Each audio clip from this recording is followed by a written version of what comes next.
Well, hello there, and welcome to the Bald and Beautiful. I am Bryce, I'm Chris, and I am bald.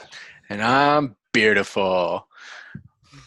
This is episode 8, week 10, where ladies drink free. Bad juju. Yeah, I had to pay for the liquor I brought in today. What do you think of the intro? I was trying to go for something a little different.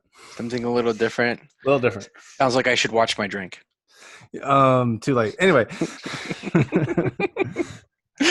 Speaking of drinks, are you drinking yeah, I got whiskey. whiskey?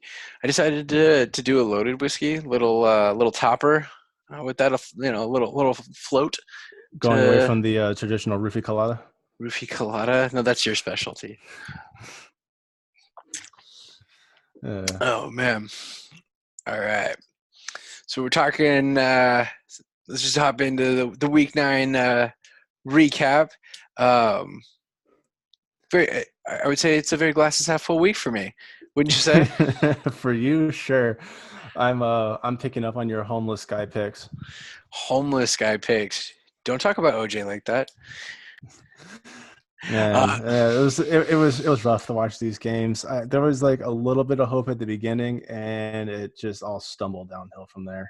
I mean, hope. Don't try to act all high and mighty. Like neither one of us went positive this week. No positive, but I wasn't as bad as you. I beat you by 20 spots this week, and I moved up 2 spots in the overall ranking, meaning that I was definitely not the worst of the week, and I'm definitely not the worst in the league at this point. Yeah, I mean, not that you weren't close. So it was a double whammy for you, though, right? Like you lost to me, and you went down what 6 spots in the overall standings at this point. Yep.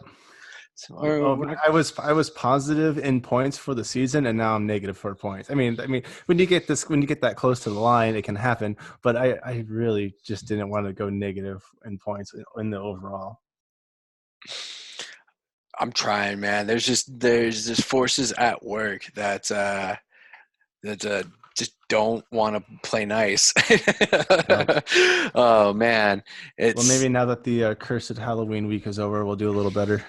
Curse Halloween week. The Curse Halloween week it is. So let's hop into our picks, and we can see your double my negative score.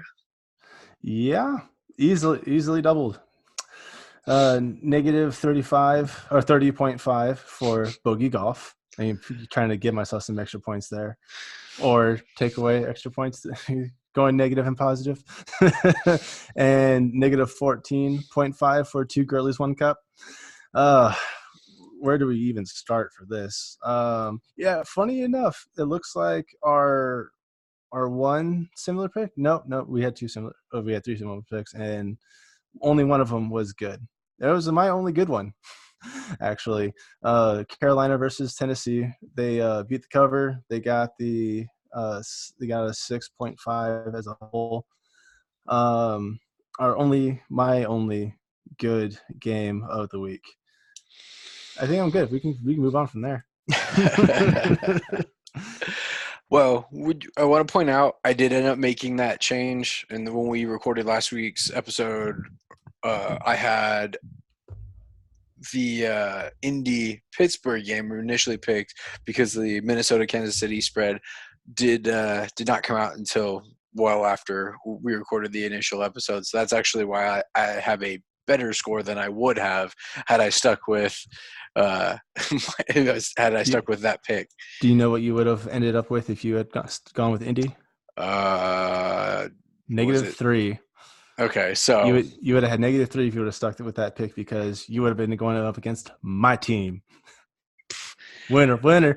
well, you guys got lucky that Jacoby Brissett like tweaked his knee or his ankle or whatever leg injury that he has and went out for the rest of the game. That's Winning. ultimately what saved you guys.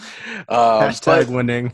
took a little bit of a risky pick, taking Casey at home, sans Mahomes, but it did pan out. Not necessarily a like gangbusters by any means, but positive is positive.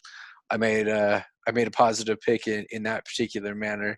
So we had Carolina. Carolina let Tennessee score a garbage time touchdown that actually like contributed to us having less positive. If I remember correctly, like they were definitely running away with it and let off the gas. Um, yeah, Seattle.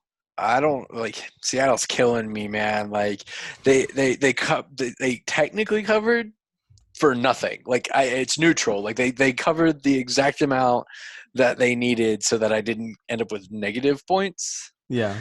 Um, I but mean, that's kind of like kissing your sister. do you have this comparison? No, our sister's a lesbian. Remember? Anyway, we'll just let that sit, and we're gonna let you sit with that on the recording. Let's stop talking about you for a second and talk about Washington. Washington got absolutely demolished by Buffalo, but overall, I think it could have been worse. Luckily, the spread was high enough that they didn't take away too many points for me. I was really hoping they could keep it within a touchdown because they have a tendency to do so, but I was not lucky with this game. Yeah, Buffalo looked good. They kind of ran away with it. They did not look so good against Miami with their score, but definitely bounced back at home against Washington. You want to talk about Detroit? Detroit, oh, I mean, man, Detroit. You don't know who's come to play. This is the team that beat the Eagles, but they're also the team that tied with Arizona. So you never know what's going to happen. I mean, overall, I think they kept it close to Oakland, even on the road. Just they need to do a little better.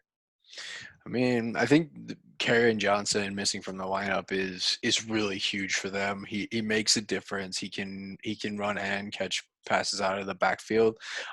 He's not McCaffrey by any means, but he's definitely has to be accounted for both in the run and pass, right? So that does make a difference to how you play Detroit, and I think they're feeling it at this point, right? With that, looking at Cleveland at Denver with Flacco on IR. This is really, I mean, Denver played well. I don't even remember their quarterback's name, but I think I don't want to take away from him, but at the same time, like it's more of the same from Cleveland, right? They can't get out of their own way, and the fact that Baker Mayfield shaved 3 different times throughout the course of the pregame, game and post game, I guess is the way to look at it. Just is I think is a good indication of where they're at as a team. And Brandon Allen is the name of the quarterback from the Broncos, and he had 2 touchdowns for 193 yards. Overall, I mean, we've said it for a while. The backups are doing pretty well. And we should have known. We really should have just flipped that pick, knowing that that's not how that's going to go down, right? It's freaking Cleveland. Cleveland's no matter where I'm at on them, if I'm against them, they give me negative points. If I choose them, they give me negative points. But with bye weeks and stuff like that happening, like I can't necessarily avoid Cleveland 100% of the time, just based on the setup, right? And then I don't know what happened to Green Bay. Can you explain that one? No, I mean, they give Kansas City a run for their money. They can destroy their own division, but they get a little sunshine and they just lose it. From what I could tell, I think Kansas or Chargers were able just to stop the run. I didn't get a chance to catch this game, unfortunately. I was just kind of hoping for the best, but when I saw -18, I mean, it's a 3-point spread, and you still go -18. How did you not at least keep it close? Chargers just played with that sense of urgency, that desperation of a team that needed a win, and really put some stuff together. Phillip Rivers looked real good. I did watch the game. Phillip Rivers looked good. Threw a lot of passes to Hunter Henry. Hunter Henry being back in the lineup seems to have made quite the difference. Although those looks have taken away from Keenan Allen, who's on my fantasy team, so that's hurting me in that regard. But yeah, they just they needed the win and they delivered. I think that's just really what it is. I think it's less of Green Bay like not doing what they need to do, and the Chargers really just getting it done, right? Yeah. Well, let's put this week in the rearview mirror and try to look towards the future a little bit. For future negative points for you? One can only hope. All right. So coming into week 10, we How you feeling about your picks? How am I feeling about my picks? I'll be honest, I did them in a little bit of a rush today, considering we are recording a day earlier than we normally would.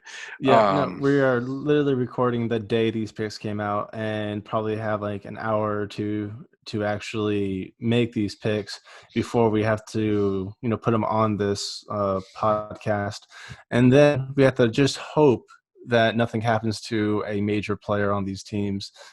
So we just go, okay, I guess we're done. Yeah. So I kind of, to a certain extent, just kind of closed my eyes and picked from the games that I felt were the spreads were good, were decently good.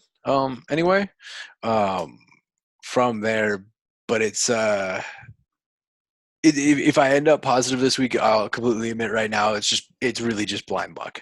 There was no, I would say little research. There was no research that went into picks this week. Yeah. Well, let's just see how we. Actually, I didn't get a chance to see if we did any crossing over. So let's see what we got. All right. So looking at our picks, we got one. We're both on KC this week. Yeah. Well, I mean, they're going against Tennessee, and Tennessee has not been performing. Yeah. Are we on the opposite side of something? Yeah, we are. We're on the opposite side of the Niners and Seahawks.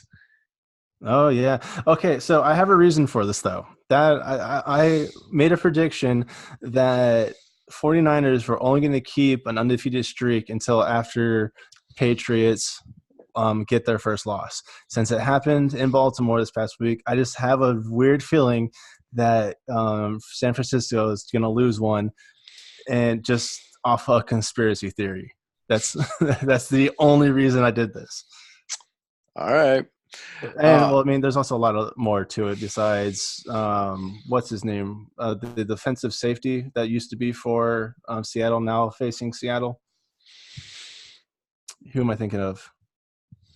Oh, you're talking about Sherman? Sherman. Talking about Sherman. And yeah, Sherman in the secondary for the Niners, though, that looks good. Although the Seahawks did sign Josh Gordon. Josh Gordon will be playing this. Will be suiting up as a Seahawk this week. Released from the Patriots. There is a lot of action in this game.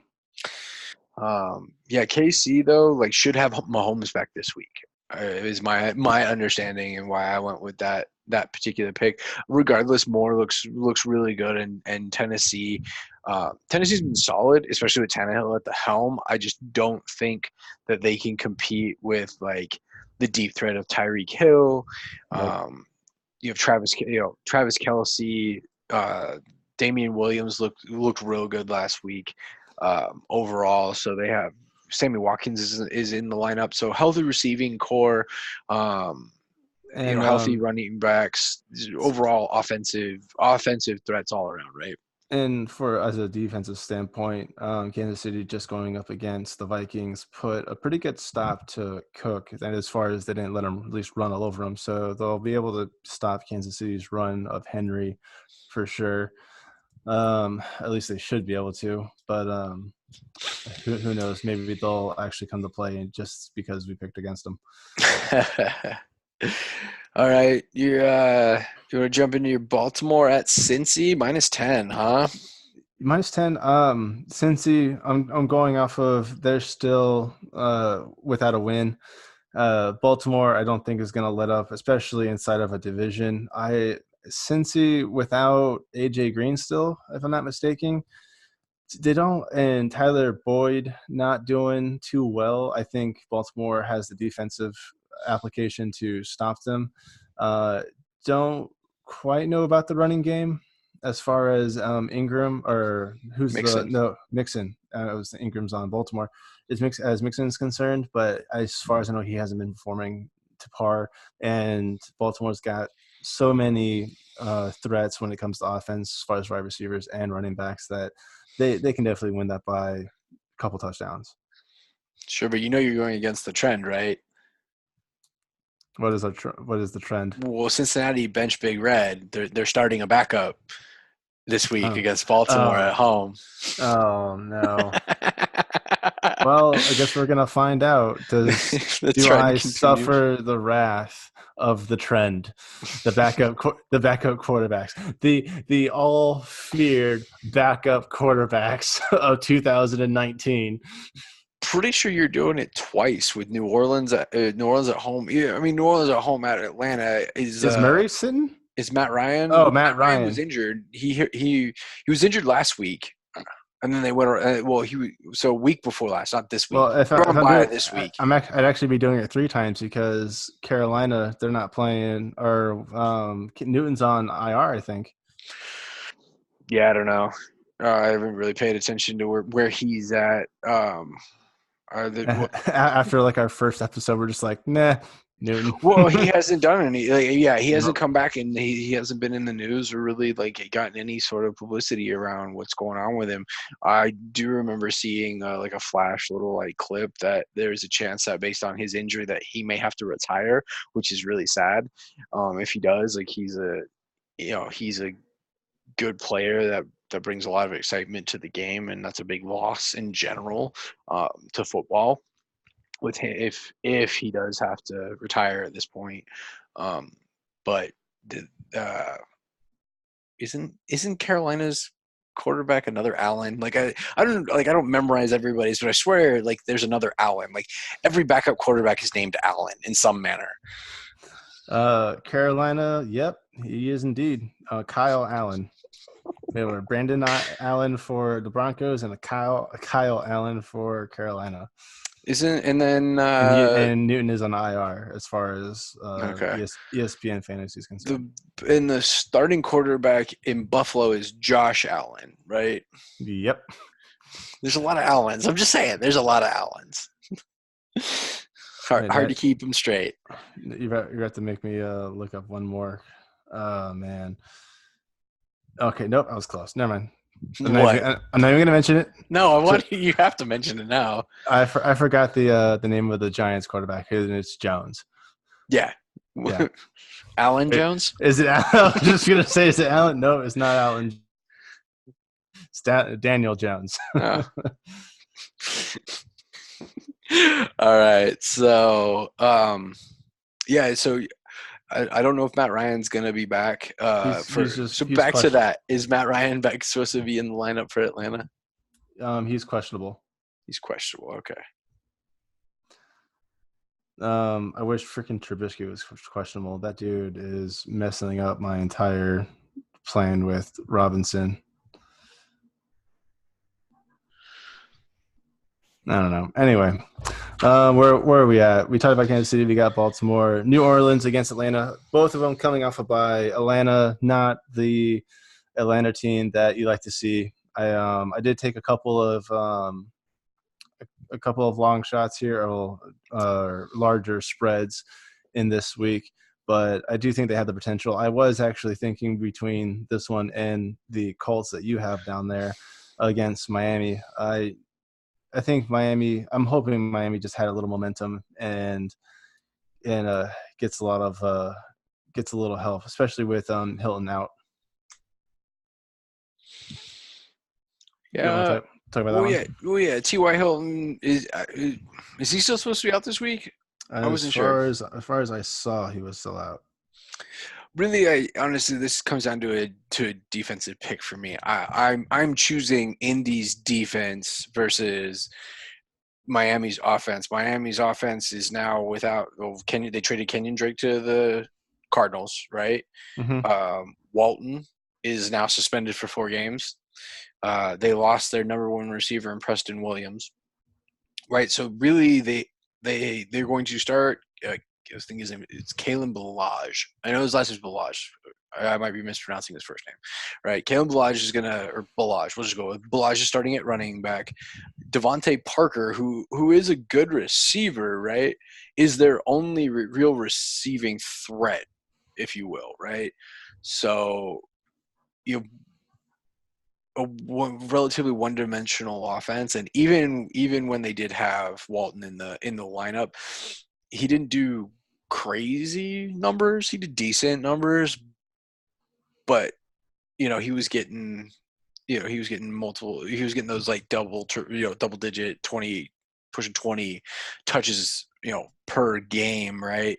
Not sure. Balaj has not shown to be that every down back, right?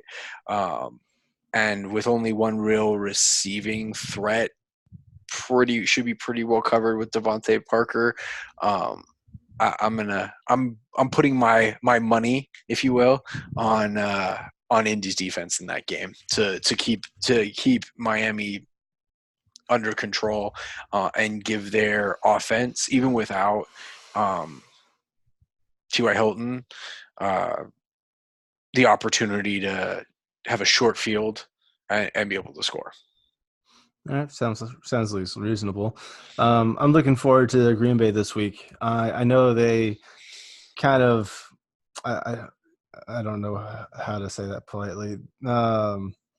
They didn't do well last week, so I'm hoping this week. I really wanted to say it politely. I just I was trying to think of the good place way to say it, but I couldn't come up with it. But they're going home. Carolina's on the road. They're not going to do what they did in Los Angeles. Rodgers and their defense are just going to get their stuff together. So that's why I'm going with that. Carolina, again, they're not the Carolina that was a year or two ago. So I think Green Bay's got that one in the bag. All right. Let's see. New York versus New York, the battle in New Jersey. Pretty much. Well, you know that they both the stadium that they play in is actually in New Jersey, right? Like it's not in New York. Yeah, no, it's technically across the lines, which is just really misleading. But then again, can you blame them? Who would want to be the New Jersey Giants or the New Jersey Jets?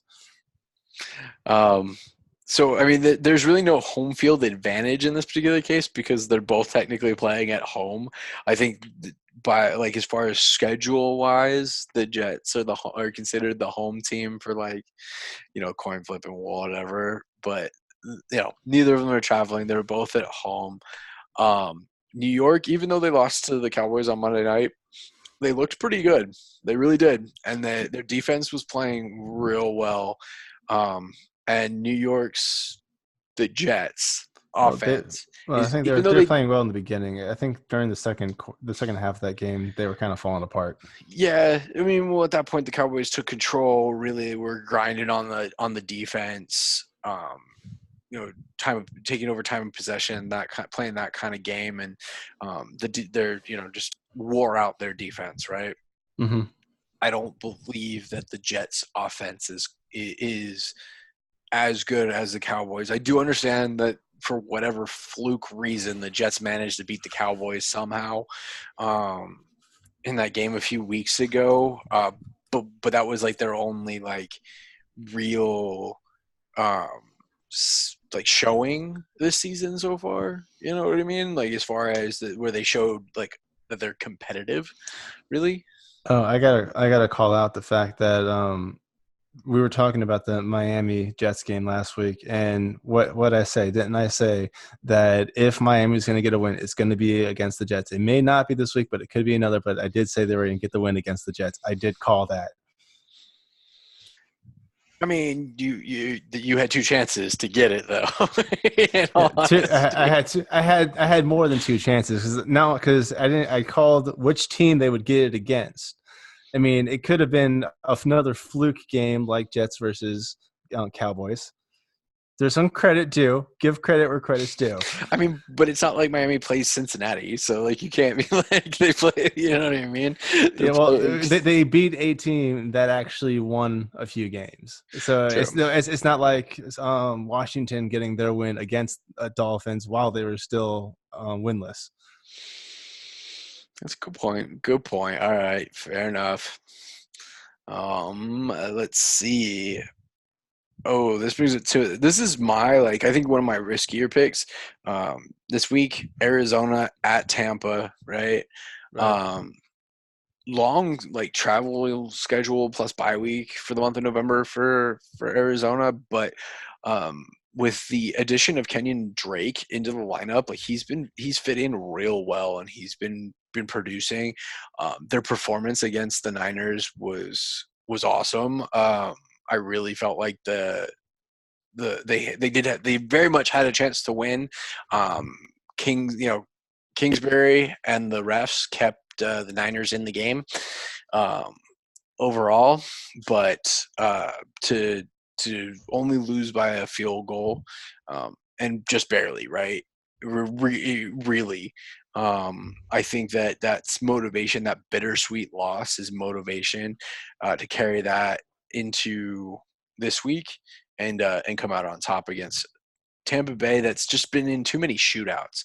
Um, their their defense really isn't stopping much, and their offense needs to be able to keep up. I think Jameis Wilson is averaging at least 2 interceptions a game at this point. Um, so don't get me wrong. I think Arizona has their hands full, but I think that they definitely have it in them to come away with a win on this one. Yeah, the opportunity is there. Let's see if they can make the execution for sure. All right, let's. Did we get them all? I think we got them all because we already talked about San Francisco and Seattle, considering we're on opposite ends of that one. So, all right, then let's get out of here so we can get ready for our in between episode. I still need a better name for it, I know, but I will release another episode here in a couple days. In the meantime, this has been The Bald and Beautiful. Please email us at theballandbeautiful@gmail.com. Let us know what you think down in the comments. Please hit that subscribe button, put the bell on so you know when we put out all of our content. Find us on Facebook at The Bald and Beautiful. And we'll also send out updates when we release our videos there as well. I said until next week, guys. see ya.